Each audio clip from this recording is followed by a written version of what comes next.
दरवाजा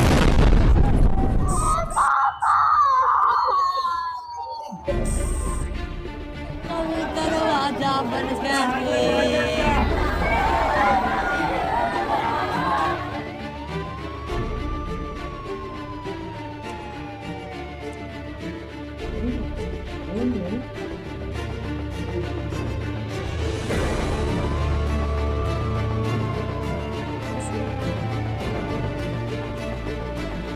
Om my first love dad my strength. Delhi blast में मारे गए 34 साल के अमर कटारिया के दोनों हाथों पर यही टैटू बने थे। अमर के पिता ने यही टैटू देखकर अपने बेटे की 100 की पहचान की। वो चांदनी चौक के फार्मा ट्रेडर थे और घूमने फिरने बाइकिंग का शौक रखते थे। धमाके की रात अमर अपनी पत्नी के साथ डिनर पर जाने वाले थे। इस धमाके से 10 मिनट पहले ही दोनों की बात भी हुई थी, जिसमें अमर ने कहा कि वो बस 10 मिनट में दुकान से निकल रहे हैं। 10 मिनट बाद जब उनकी पत्नी कृति ने दोबारा फोन किया, तब तक सब कुछ बदल चुका था। अमर की 4 साल पहले शादी हुई थी और उनका 3 साल का एक बेटा है, जिसके पास सिर्फ अपने पिता के जिंदा दिली के किस्से होंगे और गले लगाने को कोई नहीं। इस ब्लास्ट में मारे गए अमर कटारिया का चेहरा इतनी बुरी तरह जल गया था कि उनके हाथ पर बने टैटू से ही उनकी पहचान हो पाई।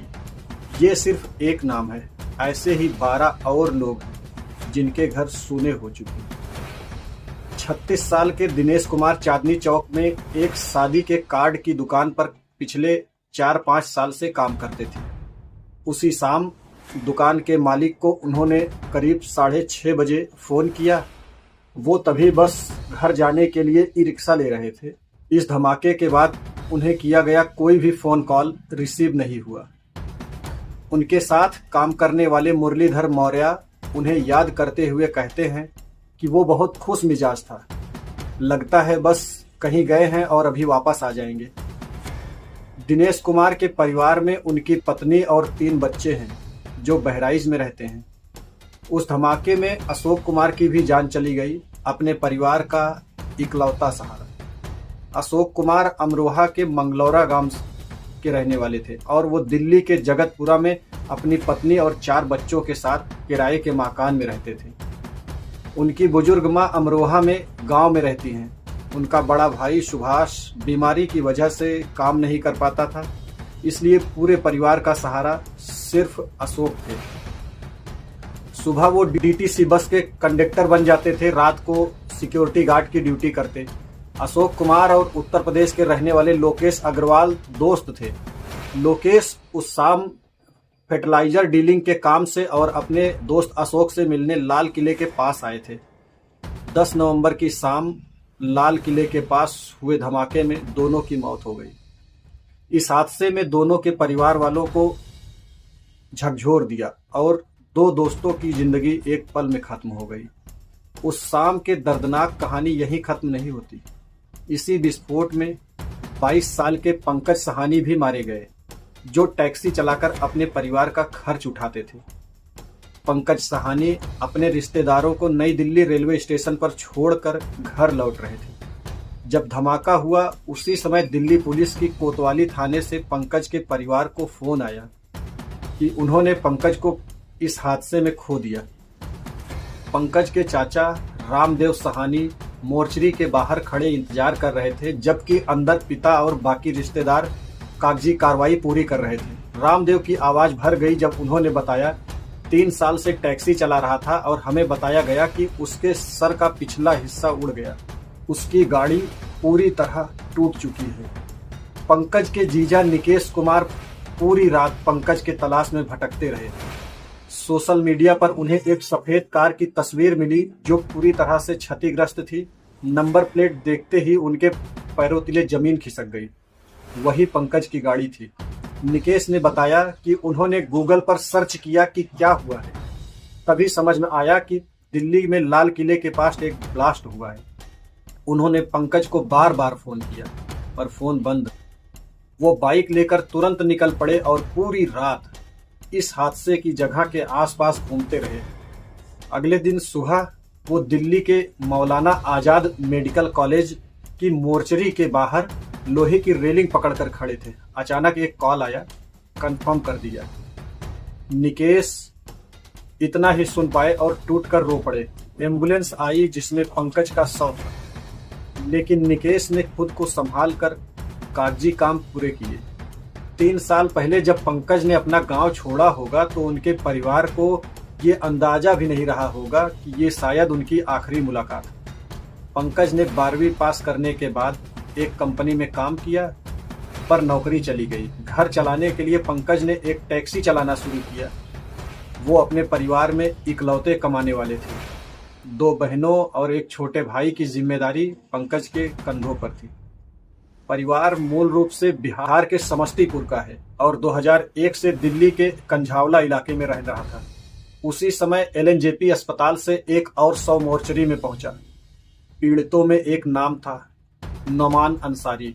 21 साल के रोमान अंसारी उत्तर प्रदेश के शामली जिले के जिहाना कस्बे के थे, जहां वे अपनी छोटी सी कॉस्मेटिक शॉप चलाते थे। उसी के काम के लिए सामान खरीदने दिल्ली आए थे, लेकिन लाल किले के पास हुए जोरदार धमाके ने उनकी भी जिंदगी छीन ली। धमाके की चपेट में आने से नोमान की मौके पर ही मौत हो गई, जबकि उनके साथ आए रिश्तेदार अमन घायल हो गया और उन्हें LNJP अस्पताल में भर्ती कराया गया। LNJP हॉस्पिटल के बाहर माहौल बेहद दर्दनाक था। लोग अपनों की तलाश में इधर उधर भाग रहे थे, रोते हुए नाम पुकार रहे थे। नोमान का परिवार रो रो कर बस यही कह पा रहा था, कल सामान लेने आया था, वापस तो आ जाएगा।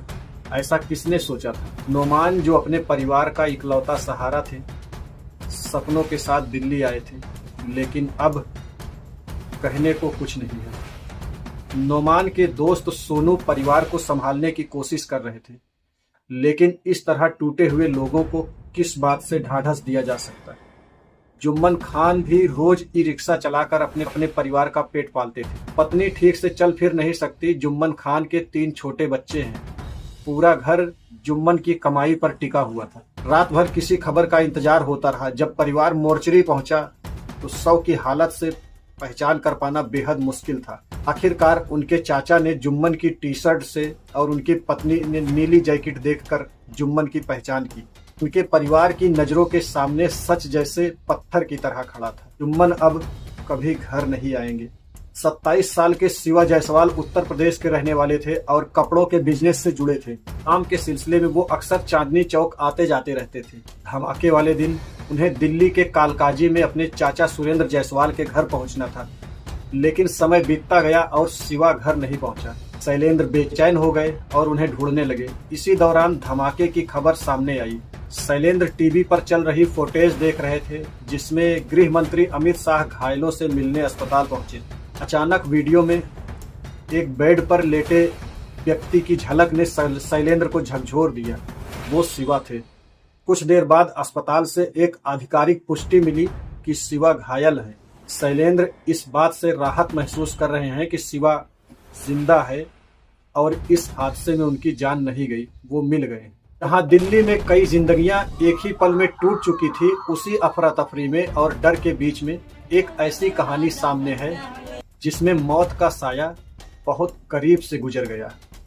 निर्मित और करुणा सलूजा, जो अपने पिता की पुरानी LIC पॉलिसी से जुड़े काम के लिए गीता कॉलोनी गए थे, घर वापस लौट रहे थे।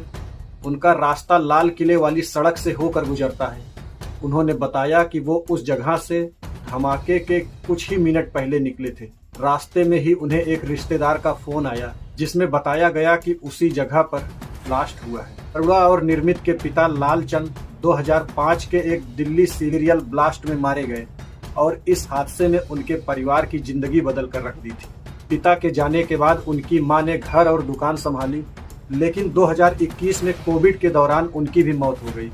अब निर्मित वही जूस की दुकान चलाते हैं और करुणा अपनी पढ़ाई पूरी कर चुकी है। करुणा का कहना है कि धमाके की खबर सुनकर एक पल के लिए फिर वही डर और दर्द लौट आया जो उन्हें अपने पिता के जाने पर महसूस हुआ था। सिर्फ कुछ मिनटों के फासले से दोनों भाई बहन बचकर लौटे। उनके जहन में अपने पिता को खोने का डर, दुख और दहशत 20 सालों के बाद भी जिंदा है। ये वो लोग हैं जिन्होंने जिंदगी गंवा दी, दिल्ली में लाल किले के पास ब्लास्ट में कौन लोग मारे गए हैं? सड़क पर सामान बेचने वाले, स्ट्रीट वेंडर, वहां रोजगार या खरीदारी करने वाले लोग और रहगुजर। इनमें से किसी ने नहीं सोचा होगा कि कभी कुछ ऐसा हो जाएगा कि वापस लौट ही नहीं पाएंगे। कौन सोचता है? ऐसे हमलों के डर में कैसे जिया जा सकता है? मरने वालों के परिवार के जहन से ये दहशत क्या कभी निकल भी पाएगी? वहां हम में से कोई हो सकता था। दुख बहुत निजी होता है, जिस पर बीतती है वही जानता है। दिल्ली में जो हुआ, ऐसे हादसों, हमलों की दुख की सैया पर बहुत कुछ सार्वजनिक भी होता है, शायद उसका आधार। लेकिन अगर कुछ इस बीच रह जाता है, वो है मलाल, वो है सवाल।